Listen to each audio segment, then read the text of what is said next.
After the funeral, Edie roped off Calvin's half of the room. Mom said Grandpa Sam enlisted at 18 and never set foot in the room again.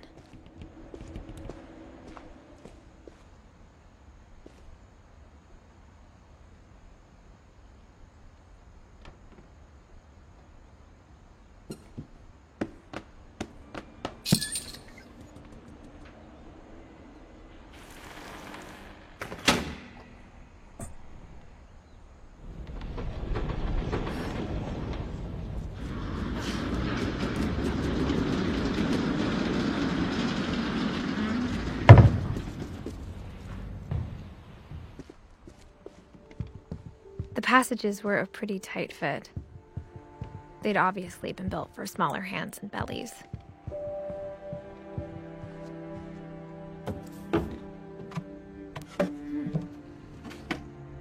Growing up, I always thought of Barbara as a child star.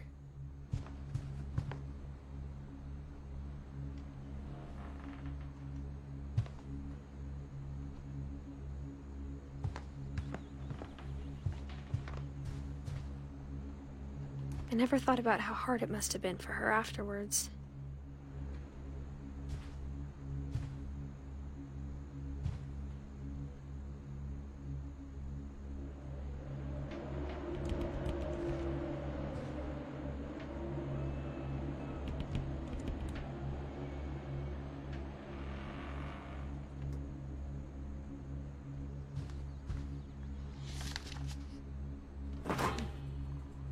Of all the stories people wrote about Barbara's death, I'm surprised Edie saved this one.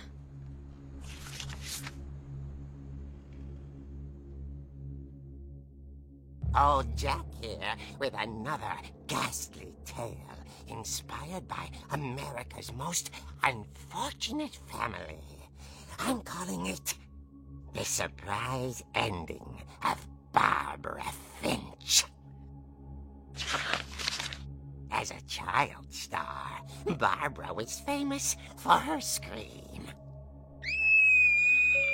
Now at 16, she was all washed up, a has-been. But in a lucky break, she'd been asked to perform her signature scream at a local convention for monster movie fans. It was just the boost her career needed. Unfortunately, her scream hadn't aged well. Getting better. I think you just need the right motivation. Her biggest fan and current boyfriend, Rick, was about to demonstrate when... Now that was a great scream. It was Barbara's father, Sven. He'd slipped into a table saw and had to be rushed to the emergency room. So Barbara got stuck babysitting her youngest brother, Walter. Her convention comeback was cancelled. Okay, I'm hearing frustration, but I'm not hearing terror. What if I tried... A gang of hoodlums in Halloween masks have been terrorizing Orcas Island tonight. Police are urging residents to... That came from the basement. You're right! Also, I loved your delivery on that. Why is your basement door locked?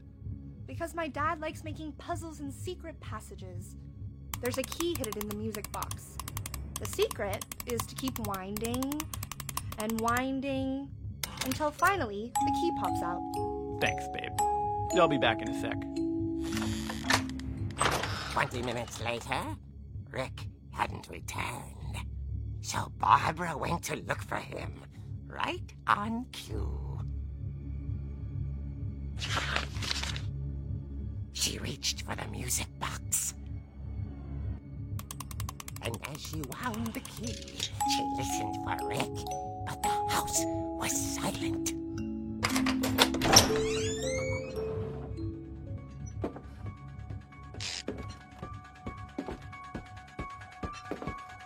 She found Rick's crutch and imagined the worst.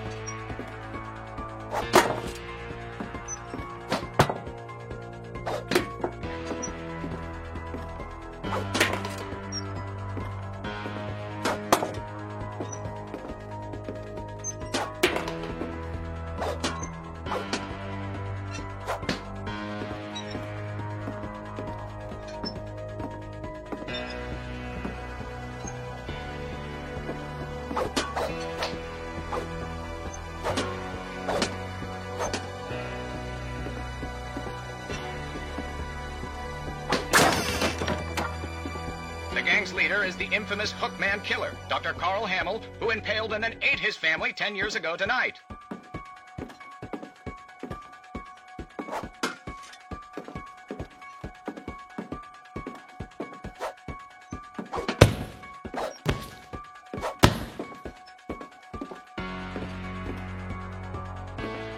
The old fridge rattled and grew still. Oh dear! Oh. Rick? Barb, relax. I was just trying to scare you to help you find your scream. Well, I'm not scared, Rick. I'm furious. Then act furious. All I'm getting from you now is that you're hurt and confused and She threw him out, but she kept a little something to remember him by. Barb, have you seen my other crutch? And she was still holding it when she fell asleep watching the Late Picture Show. Hours later... Barbara! Walter, what's going on up there? Ah! Okay, I'm coming up, but if this is a trick, you're dead, Walter.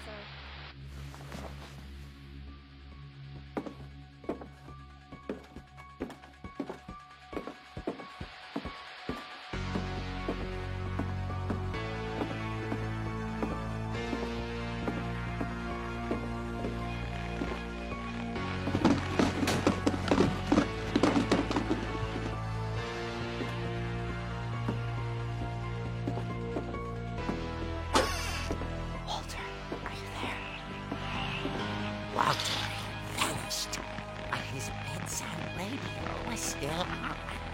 Orcas Island police describe the man as 6 feet tall, with a steel hook for a hand. Residents are urged to lock all doors and windows and notify the police of any suspicious activity. Barbara turned, saw the Hookman, and was speechless. He was quite smashing. And he was. He couldn't get enough of Barbara.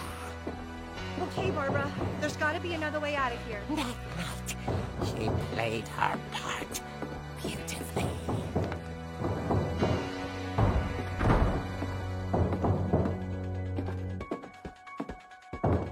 She thought about abandoning Walter, but just couldn't do it. Molly's door hadn't been opened in years. The hinges groaned.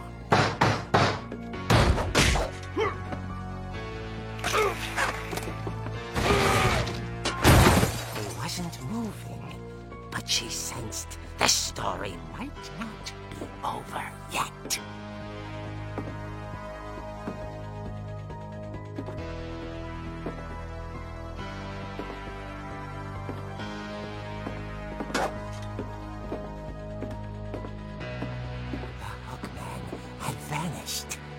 She listened for his breathing, but all she heard was...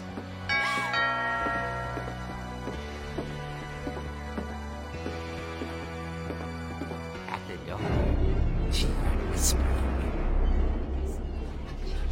It was coming from inside the house.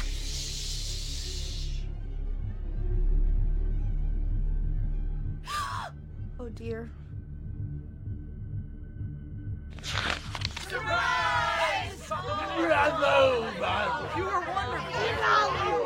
monsters had come to surprise her.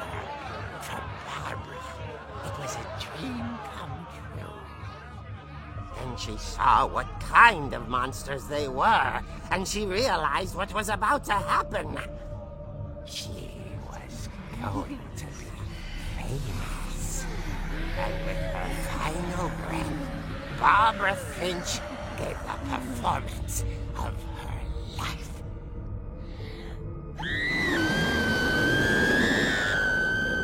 I wasn't there myself, but I hear Barbara was magnificent.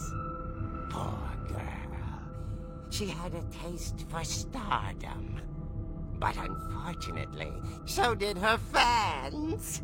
Of course, the police blamed it all on poor Rick, who disappeared the same night. And little Walter, hiding under his bed the whole time.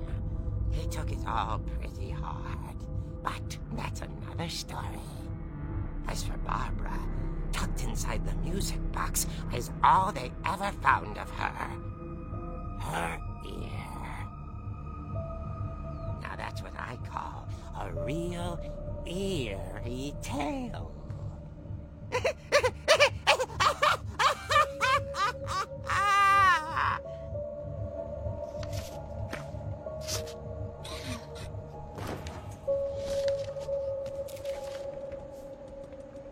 Edie told me all Barbara wanted was to be remembered, as absurd as that comic was. Maybe what Edie saw was a happy ending.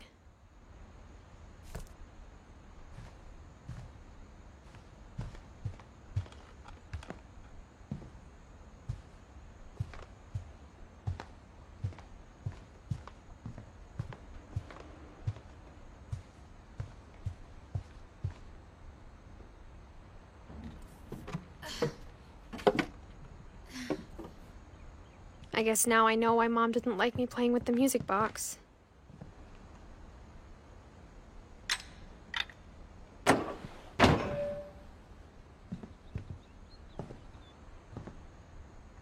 Edie's father, Odin, built the original house.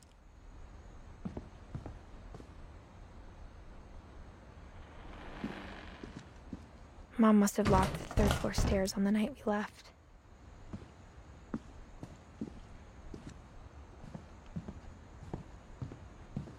It's funny. All those times I played with the music box and never found the basement key.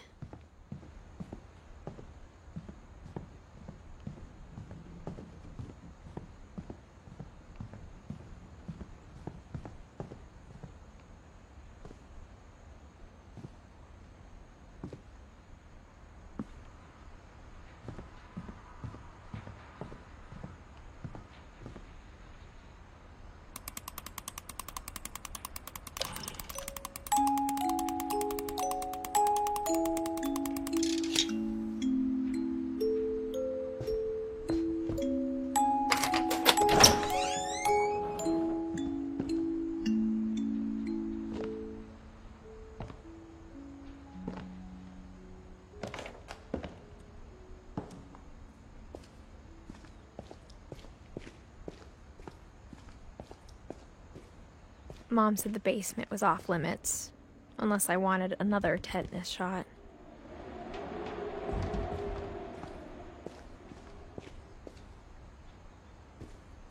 I saw Edie sneak down to the basement once, carrying packages. I thought maybe she was hiding presents. It turned out she was hiding a lot more than that.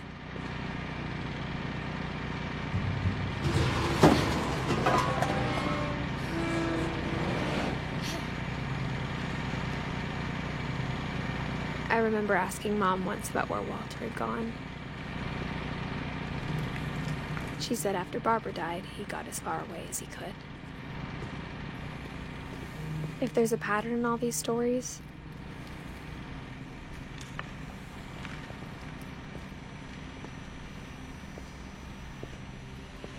I think it's that none of us has gotten very far.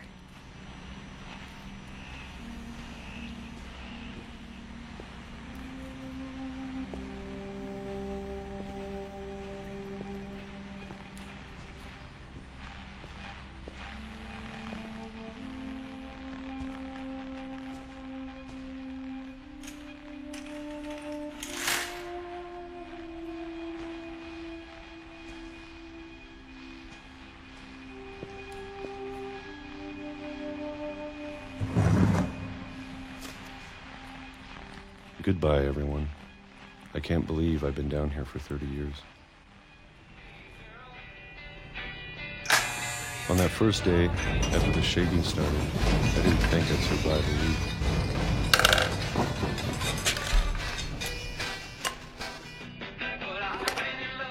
But after a few days, I settled into a routine. That's what kept me sane. having a schedule, living for today.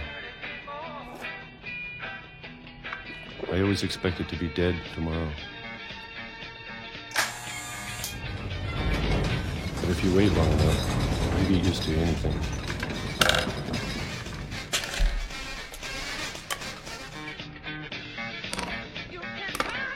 Even a monster on the other side of the door starts to feel normal. Almost friendly.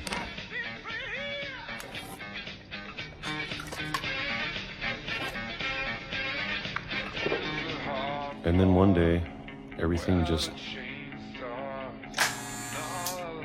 stopped. Whatever that thing was, it was gone. Maybe it got tired of waiting. Or maybe I just got tired of being afraid.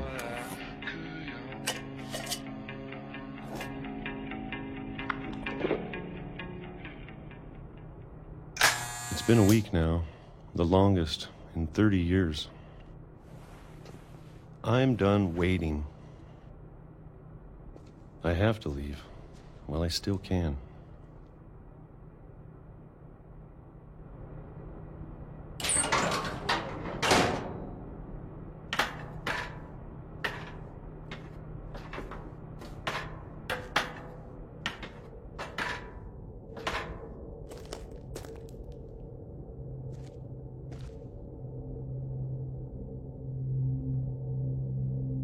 I know it's out there somewhere. Whatever killed Barbara and Molly and Calvin. Maybe this is all a mistake. But I need to stop living the same day, even if it kills me.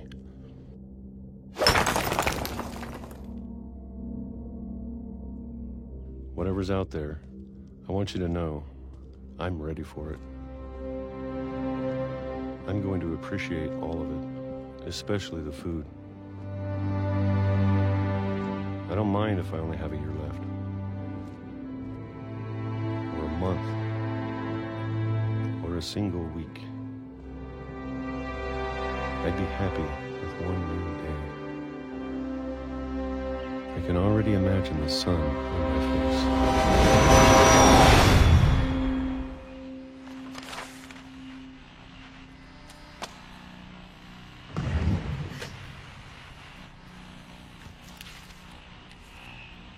Walter died when I was 6.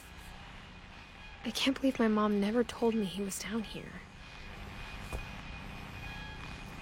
I'm sure my mom was trying to protect me.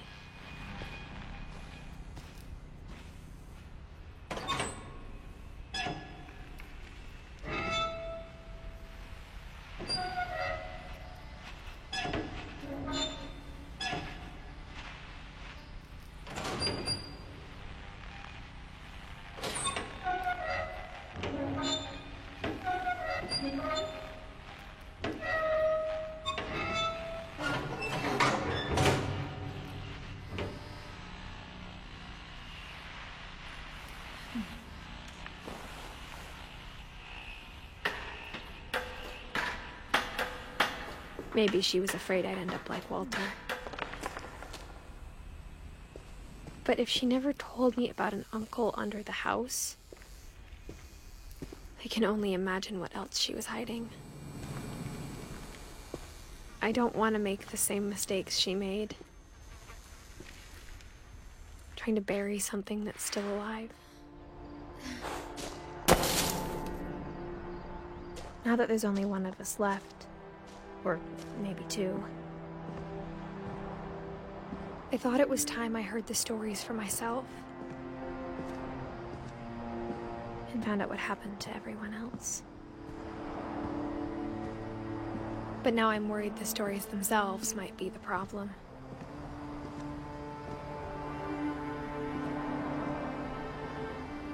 Maybe we believed so much in a family curse, we made it real.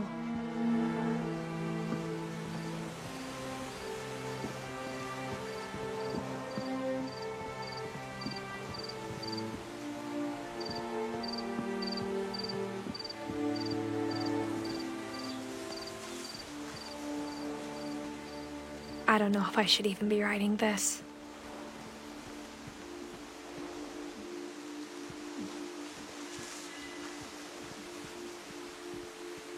Maybe it'd be better if all this just died with me.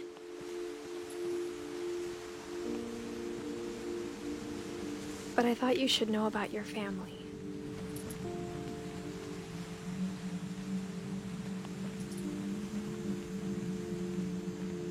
And the history you're a part of.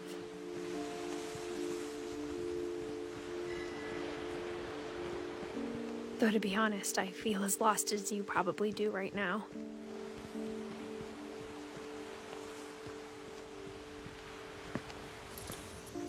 I think the people in these stories believed them, for what that's worth.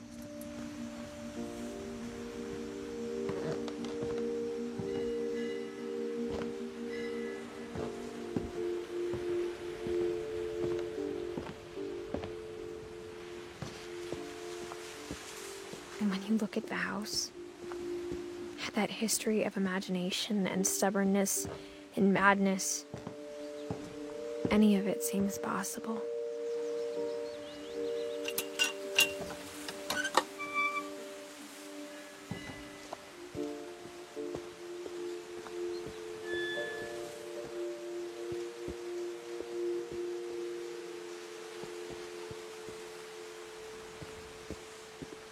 I think we've been surrounded by death for so long, we've just gotten used to it.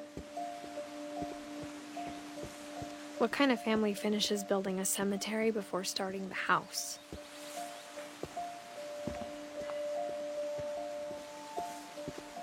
It's embarrassing for me to admit this, but the pet cemetery made me more uncomfortable than the human one. 3 of the gerbils were mine, and 2 had been my fault.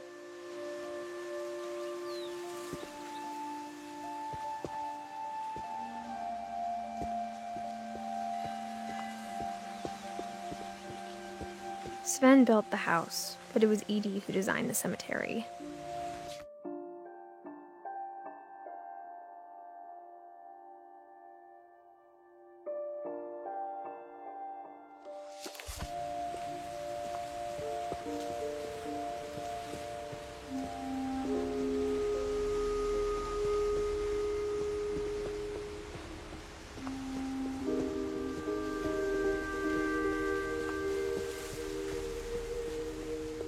I'm sure Odin's monument had been Edie's idea. My mom was always trying to move on, but for Edie, the past never went away.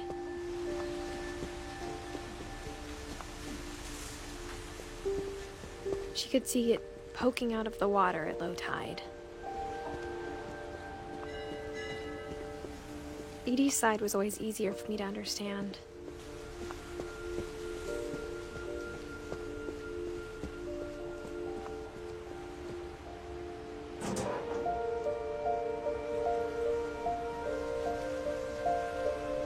Edie said she dreamed about the old house every night.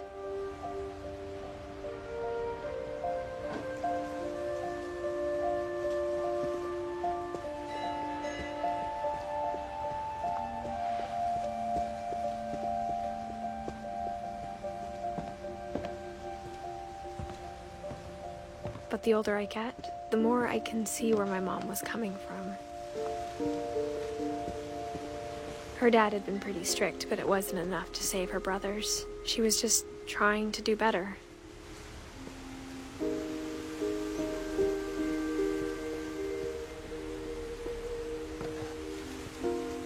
She lost 2 of her brothers, just like I did. I get why she tried so hard to protect us. We never found Milton's body, so my mom insisted we were putting up a monument, not a tombstone.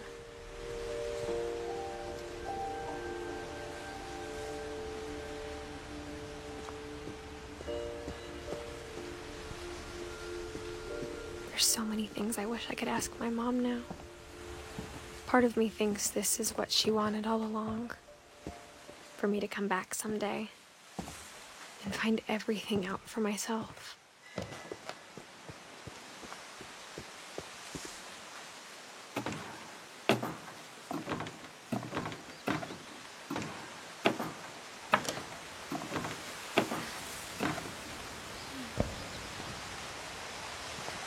But looking back on it now,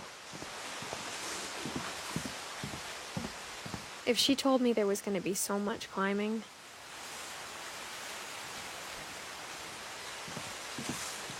I never would have come when I was 22 weeks pregnant.